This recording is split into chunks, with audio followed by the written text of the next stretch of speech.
Kenyamanan itu tidak akan pernah ada kecuali setelah melewati kesulitan, dan kemenangan itu tidak akan pernah tergapai kecuali dengan perjuangan. Ini dalam pandangan awam, ya.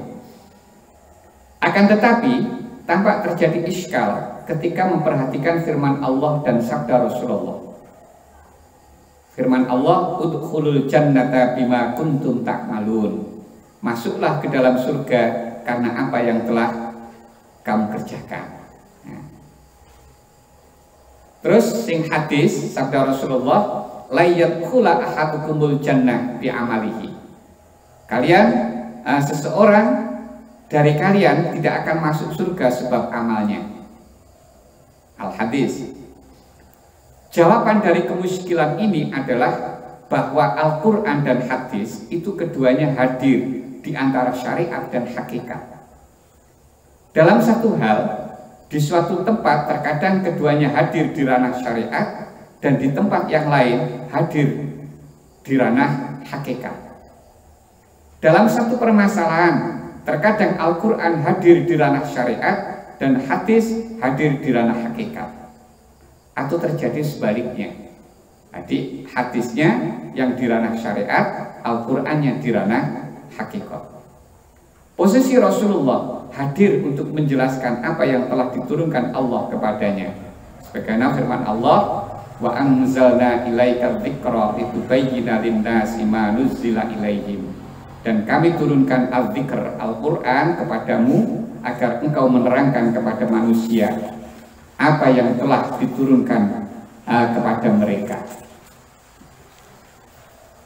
Maka firman Allah dalam surat An-Nahl ayat 32 di atas yang menyatakan orang masuk surga karena amalnya nih, yang menjelaskan seseorang masuk surga karena amalnya hadir dalam ranah syariat. Sedangkan sabda Rasulullah yang menjelaskan seseorang tidak bisa masuk surga sebab amalnya hadir dalam ranah hakikat. Begitu pula firman Allah, wa ma tasya'una illa ayyasha Allah. Tetapi kamu tidak mampu menempuh jalan itu kecuali apabila dikehendaki Allah. Juga ayat ini, idza hamma, ayat ini hadir dalam ranah hakikat. Sedangkan sabda Rasulullah hadir dalam syariat. Ini yang searah, tapi yang Al-Qur'an niki dalam ranah hakikat, terus hadis dalam ranah syariat. Idza hamma ahadukum bihasanatin kutibat lahu hasanatan. Ketika seseorang berniat melakukan satu kebaikan, maka hal itu ditulis satu kebaikan untuknya. Ketika hanya niat kebaikan saja, itu sudah tercatat satu kebaikan. Nah, padahal niat ini kan kehendak. Padahal kita tidak punya kehendak, yang punya kehendak adalah Allah. Makanya hadis ini masuk pada ranah syariatnya, kemudian dalam Al-Quran, dalam ayat tadi itu masuk dalam ranah hakikatnya. Kesimpulannya, Al-Quran itu pemahamannya dibatasi dengan hadis, dan pemahaman hadis juga dibatasi oleh Al-Quran. Makanya nanti kalau dalam usul fiqh ada istilah nasikh mansukh, ada istilah muqayyad mutlak, dan lain sebagainya. Ini terkait dengan Al-Quran dan hadis ini juga. Penjelasan dalam Al-Quran diperjelas dalam hadis, atau dalam hadis ini dijelaskan di dalam Al-Quran. Kewajiban bagi manusia itu memiliki dua mata. Yang satu untuk memandang pada sisi hakikat, dan yang lain memandang pada sisi syariat. Ketika ditemukan Al-Quran di suatu tempat hadir dalam ranah syariat, maka di tempat yang lain hadir di ranah hakikat. Atau hadis Rasulullah yang hadir di ranah hakikat. Demikian pula ketika hadis di satu tempat hadir dalam ranah syariat, maka pasti di tempat lain akan hadir di ranah hakikat. Atau Al-Quran yang akan hadir di ranah hakikat. Dengan demikian tidak muskil lagi bahwa antara ayat di atas dan hadis tidak ada pemahaman yang bertentangan. Kemuskilan di atas juga dapat dijawab dengan argumentasi bahwa ketika Allah mengajak manusia bertauhid, mengisahkan Allah dan patuh taat, mereka tentu tidak akan mau memasuki tauhid tanpa ada sesuatu yang diharapkan. Nah, niki wau ngamale kudu diming-iming dhisik niku. Maka kemudian Allah menjanjikan kepada mereka akan menerima balasan atas amalnya, diberi balasan surga asal kalian mau beramal. Selanjutnya, ketika kaki mereka telah kokoh menapak dalam Islam, maka Rasulullah menuntun mereka untuk keluar dari sikapnya semula. Rasulullah mengangkat mereka pada ikhlasnya beribadah dan benar-benar sampai di makom ikhlas. Lalu Rasulullah bersabda kepada mereka, seseorang dari kalian tidak akan masuk surga sebab amalnya. Syekh Ibnu Athaillah mengawali kalam hikmah beliau dengan mengajak kita merenung pada hakikat amal. Amal terbagi menjadi dua jenis, yaitu perbuatan zahir dan perbuatan hati atau suasana hati terhubung dengan perbuatan zahir tersebut. Beberapa orang bisa melakukan perbuatan zahir sing dilakoni podo fulan, sholat kabeh, ngelakoni sholat, tapi yang dirasakan fulan yang satu tidak sama yang dirasakan fulan yang kedua. Fulan yang dirasakan fulan kedua juga tidak sama yang dirasakan dengan fulan yang ketiga. Begitu seterusnya. Niki kaitannya karo hati, kaitannya dengan hati. Niki yang dimaksud seperti itu.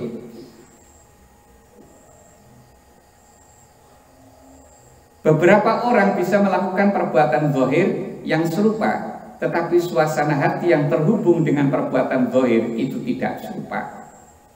Berbekasnya amalan zahir pada hati berbeda antara satu orang dengan orang yang lain. Enek wong bar sholat terasa tenteram, nyaman. Tapi ada juga orang yang setelah sholat panggah susah. Nah, ini beda, ini masalah kaitannya karo hati nih tersambung dengan hatinya nih. Jika amalan zahir itu mempengaruhi suasana hati, maka hati itu dikatakan bersandar kepada amalan zahir. Jika hati dipengaruhi juga oleh amalan hati, maka hati itu dikatakan bersandar juga kepada amal. Jadi ini hati kita akan berubah. Misalnya ini, mergo enek wong moro nang jenengan, marah-marah teng jenengan. Akhirnya jenengan wau sing awalnya mengidolakan tiang niku berubah menjadi bermusuhan dengan orang itu. Berarti hati kita terpengaruh dengan amal lahir.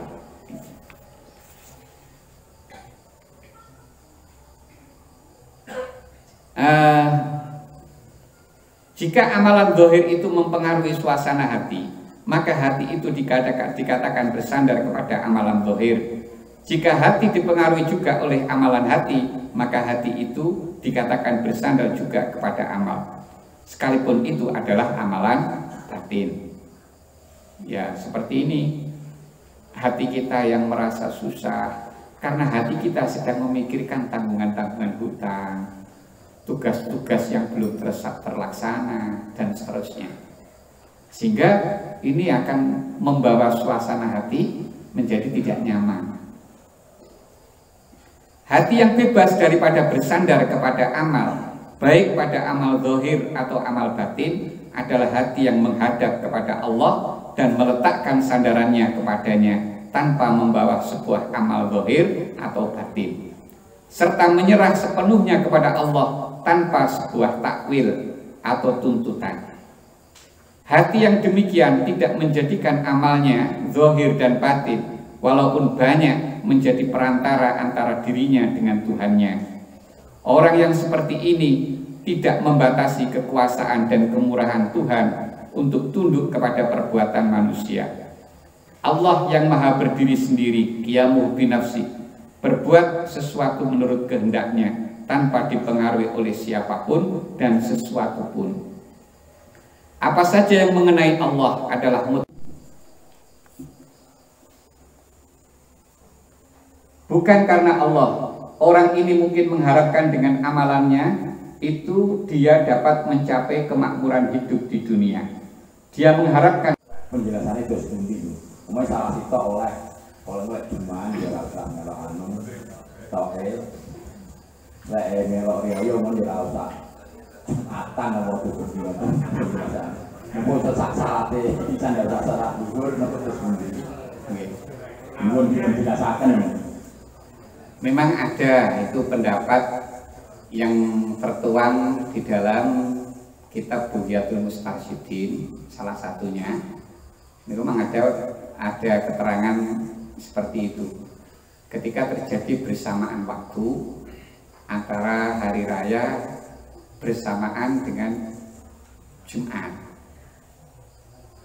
Nah, ini kemudian terjadi khilaf ulama. Apakah nanti Jumatannya gugur? Nah, ini khilaf ulama. Salah satu di antara pendapatnya memang Jumatannya gugur kalau ketika dia nanti sudah pulang ke rumah, kemudian terus dia sudah pergi dari daerahnya, maka dia tidak lagi berkewajiban Jumatan. Tapi ya ada juga dalam mazhab lain itu gugur juga Jumatannya. Memang ada khilaf nih. Ampun. Upami gugur Jumatane luhure niku gugur mbok. Nggih gugur menahan. Pun gugur. Nek zuhure mboten zuhure. Ora krana Jumatane. Nggih. Mboten.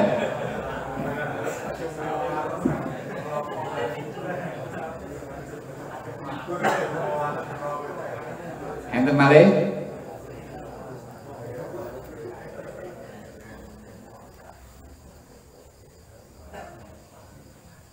Kalau wawasaken satu soal nggih, iki jane men kelas kok kali tapi ben enek tengere nek cik nyar ngoten nggih.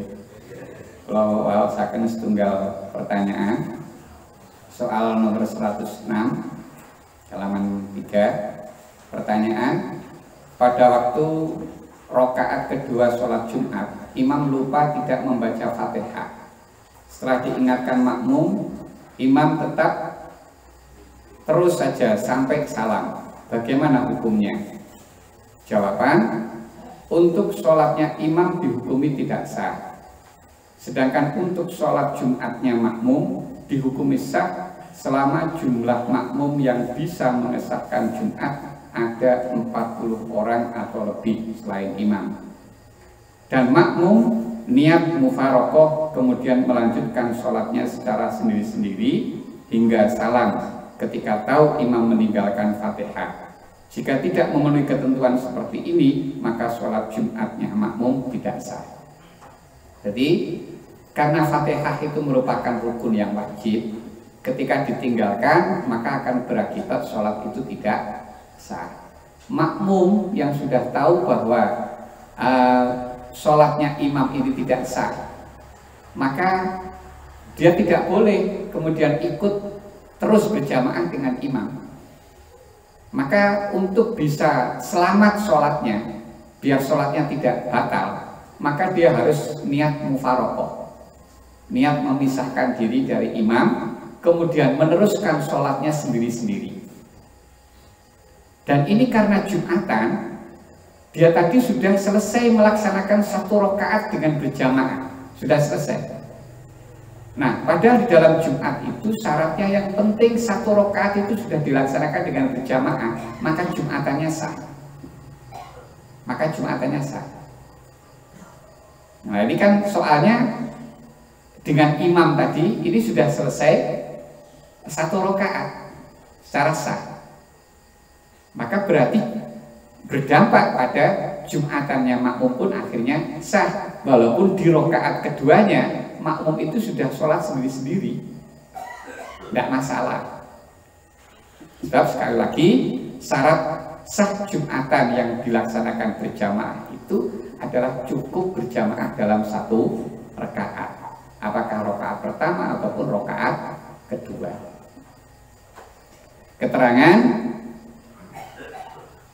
dalam I'anatul Thalibin, wa syurita li sihhatil jum'ah ma'a syurutin ghairiha sittatun. Ahaduha wuqu'uha jama'atan. Disyaratkan untuk sahnya Jumat bersamaan dengan syarat-syarat yang lain ada 6 syarat. Yang pertama, wuqu'uha jama'atan. Sholat Jumat harus dikerjakan secara berjamaah. Biniyati imamatin wa iqtida'in muqtarinatin bitaharrumin, yaitu dengan niat menjadi imam atau niat makmum yang bersamaan dengan takbiratul ihram. Nah, yang yang disyaratkan berjamaah itu adalah fir raqatil ula, dalam rakaat yang pertama. Fala tasihhu al jum'atu bil adadi furoda.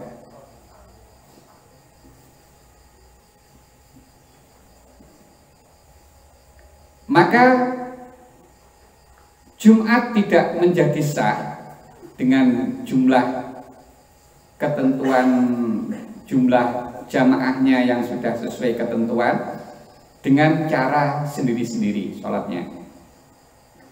Wala tushtaratu al-jama'atu fi raq'ati tsaniyah, dan tidak disyaratkan berjamaah pada rakaat yang kedua. Nah, niki. Berarti rakaat kedua ora disyaratnya kudu jamaah. Yang pertama niku Yang pertama itu yang penting sudah jamaah, berarti Jumatannya sah. Selanjutnya yang berkaitan dengan bacaan Fatihahnya imam, ini perbandingannya seperti ini dalam kitab Ya'anatul Talibin. Lau qoma imamuhu li ziyadatin ka khamisatin walau sahwan lam yajuz lahu mutaba'atuhu walau masbuqan aw syakkan fi raqatin bal yufarituhu wa yusallimu aw yantadiruhu alal mu'tamad. Kalau ada orang dalam berjamaah, imamnya sudah berdiri untuk rakaat kelima. Misalnya ini sholat yang 4 rakaat, misalnya sholat isya, imam itu berdirinya ini sudah rakaat kelima ini. Berarti mestinya kan harusnya sudah salam, sudah genap 4 rakaat, tapi dia masih berdiri untuk mengerjakan rakaat yang kelima. Walaupun imam berdiri rakaat kelima ini karena lupa, maka makmum tidak boleh ikut-ikut. Tidak boleh ikut-ikut, gak oleh belok ngadeg. Lah terus piye makmum ini? Ini tanpa memandang makmumnya ini makmum masbuk ataupun bukan. Makmum masbuk misalnya dia masih kurang, tadi ketinggalan 1 rakaat, berarti masih harus nambah 1 rakaat. Ini dia tidak boleh berdiri kemudian tetap mengikuti imam, tidak boleh. Tidak boleh. Lah terus bagaimana? Dia harus mufaroqoh dari imam. Setelah mufaroqoh, langkahnya boleh memilih salah satu dari 2 langkah. Pertama, dia nanti setelah melanjutkan sholatnya sampai selesai, kemudian langsung terus salam. Atau pilihan kedua, dia melanjutkan sholatnya sendiri. Atau kalau dia sudah genap 4 rakaat ini, dia menanti sampai imam ini salam, sehingga salamnya bareng-bareng dengan imam. Ini, paham ya? Nah, ini wow, sama dengan masalah Fatihah nih, wow. Ini kan jelas gak sah nih, wow.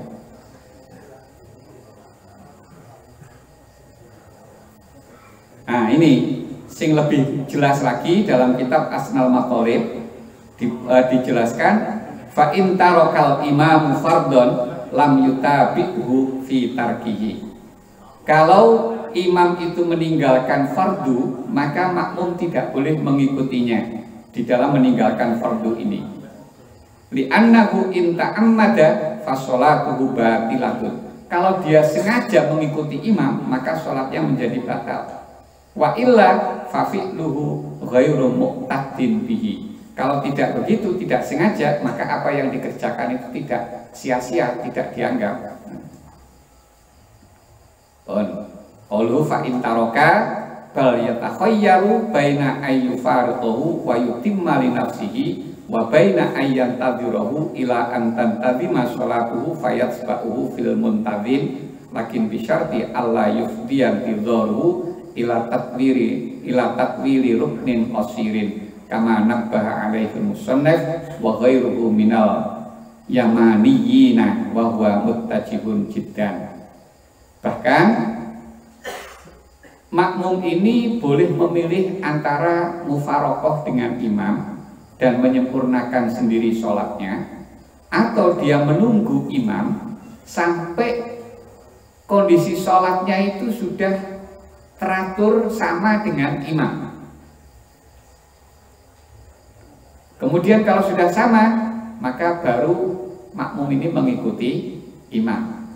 Tapi dalam penantian ini, syaratnya penantiannya itu tidak sampai berakibat memanjangkan rukun yang pendek.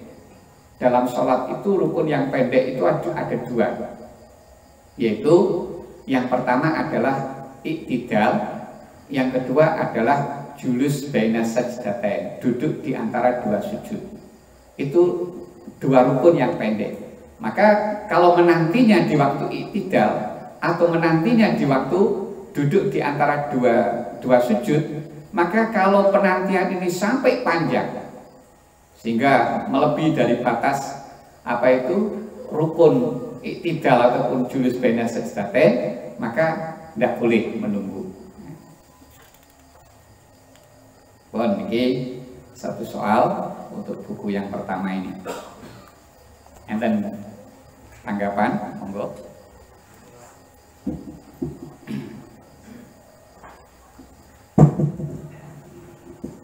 Jauh tangkap masalah makmum masbuk ingkang nyoati jenazah. Kadang-kadang enten ingkang dipanggil mboten tak mireng, akhirnya melayu ing jero musala sareng mayit niku imame posisine pun takbir kedua atau ketiga. Iku kangge makmum masbuk ingkang kados menika bacaan takbir awal niku Fatihah napa langsung jujuk ingkang derek imam atau napa dulu? Makmum nanti bacaannya sesuai dengan takbirnya, sesuai dengan takbirnya sendiri, tidak disesuaikan dengan imam, tapi disesuaikan dengan takbirnya sendiri. Ampun. Jadi kalau di setelah takbir pertama Fatihah ya Fatihah. Karena nanti ada beberapa yang bacaan di situ nanti sebenarnya tidak ditentukan harus setelah takbir ini ada juga nanti. Niku seperti di buku yang pertama dulu sudah ada nih. Dulu yang buku pertama edisi 1 insya Allah di edisi 1 ini sudah ada. Ampun. Satu lagi.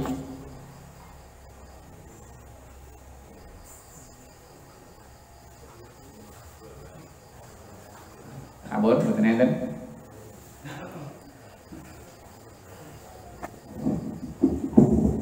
Iki pun kelewat 10 menit pun disneni ya.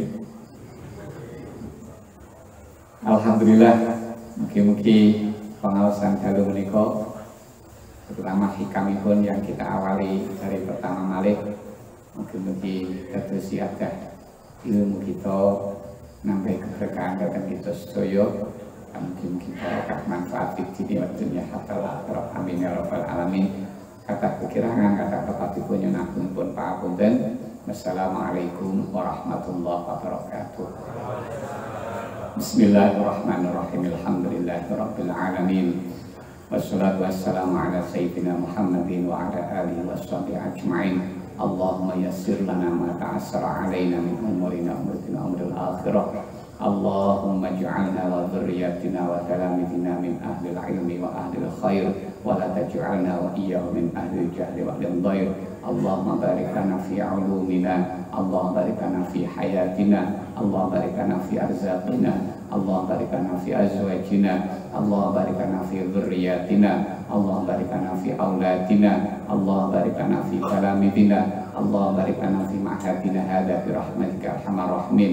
Allahumma inna nas'aluka min khairi ma sa'alaka Muhammadin nabiyyuka rasuluka sallallahu alaihi wasallam wa na'udzubika min syarri ma sta'adzaka min Muhammadin nabiyyuka rasulullah sallallahu alaihi wasallam. Allahumma a'inna ala dzikrika wa syukrika wa husni ibadatik. Allahumma inna nas'aluka husnal khatimah wa na'udzubika min su'il khatimah. Allahumma arinal haqqa haqqan warzuqna ittiba'ah wa arinal batila batilan warzuqna ijtinabah. Allahumma inna nas'aluka ilman nafi'a wa amalan salihan maqbula wa rizqan wasi'an halalan thayyiban wa waladan salihan wa shifaan min kulli da'in wa saqamin bi rahmatika arhamar rahimin. Allahumma anfa'na bima 'allamtana wa 'allimna bima yanfa'una wa zidna ilman. Alhamdulillah ala kulli hal. Allahumma inna na'udzubika min 'ilmin la yanfa' wa qalbin la yakhsha wa 'ainin la tadma wa nafsin la tashba' wa 'amalin la yurfa' wa tu'aina isma. Allahumma sallimna wa sallim dinana wa la tasud waqtana sa'i imanana wa la tusallit alaina man la yakhafaka wa la yarhamuna warzuqna khairal dunya wal akhirah innaka ala kulli syai'in qadir. Allahumma ya muhawwilal ahwal hawwil halana ila ahsani hal bihaulika wa quwwatika ya aziz ya muta'al. Rabbana zalamna anfusana wa illam taghfir lana wa tarhamna lanakunanna minal khasirin. Rabbana atina fid dunya hasanah wa fil akhirati hasanah wa qina adzabannar. Wa sallallahu ala sayyidina Muhammadin nabiyil ummi wa ala alihi wa sahbihi baraka wa sallam. Subhana rabbika rabbil izzati amma yasifun wa salamun alal mursalin walhamdulillahi rabbil alamin. Bismillahirrahmanirrahim. Subhanakallahumma wa bihamdika asyhadu an la ilaha illa anta astaghfiruka wa atubu ilaik. Subhana rabbika rabbil izzati amma yasifun wa salamun alal mursalin walhamdulillahi rabbil alamin. Allahumma salli ala Muhammad ya Rabbi salli alaihi wa sallim. Allahumma salli ala Muhammad ya Rabbi salli alaihi wa sallim. Allahumma salli ala Muhammad ya Rabbi salli alaihi wa sallim. Allahumma sholli ala Muhammad. Gue sareng-sareng dan Pak Harsono.